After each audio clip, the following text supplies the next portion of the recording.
La première dame de la République de Burundi et marraine du programme d'alimentation scolaire au Burundi a effectué une visite de travail au Bénin, accompagnée de 3 ministres et une importante délégation. Elle a été reçue par le ministre d'État chargé du développement et de la coordination de l'action gouvernementale, Abdoulaye Biotchane, assisté de ses 4 autres collègues de la santé, de l'agriculture, de l'enseignement maternel et primaire et des affaires sociales. Cette visite de travail est une marque de considération pour notre gouvernement, pour notre pays. Et elle est consacrée, Madame la Première Dame, vous l'avez dit tout à l'heure, à un sujet qui nous intéresse tous, puisqu'il s'agit de l'alimentation scolaire, de l'alimentation de nos enfants. C'est dans le cadre du renforcement de partenariat entre les deux pays afin d'échanger des expériences dans la gestion des cantines scolaires. Le ministre d'État a profité de l'occasion pour revenir sur les efforts colossaux abattus par le Bénin dans ce domaine depuis 2016. Cependant, permettez-moi de faire un petit rappel de notre cheminement sur la question de l'alimentation scolaire depuis 5 ans. Il faut dire que nous venons de très loin. En effet, en 2016, lorsque le président Patrice Talon a pris le pouvoir, le gouvernement consacrait à peu près 1 milliard de francs CFA par an dans son budget à ce programme alimentaire, sans que pour autant le moindre repas ne soit financé par ce programme propre à l'alimentation scolaire des enfants.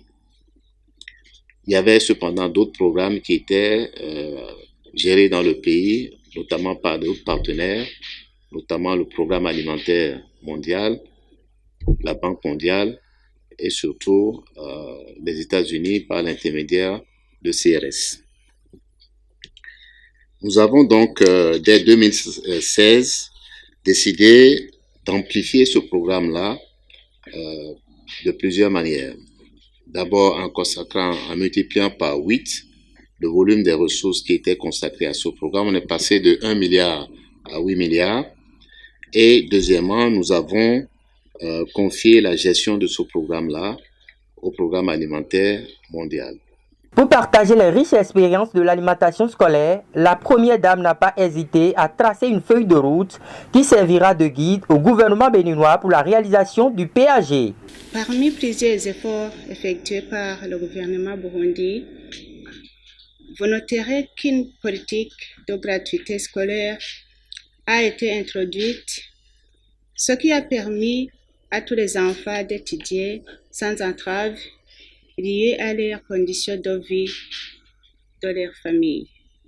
En plus de la gratuité scolaire, la cantine scolaire introduite dans nos écoles s'est relevée comme non seulement un filet de protection sociale, mais aussi un facteur favorisant les apprentissages et agissant de manière très significative sur la réduction des abandons et de facto sur la réussite scolaire d'une part et permettant de promouvoir l'économie du monde rural d'autre part à travers la philosophie d'une cantine scolaire endogène. C'est dans cette optique que le gouvernement burundi, dans ses préoccupations pour bâtir une éducation de qualité, a validé et endossé un programme national d'alimentation scolaire.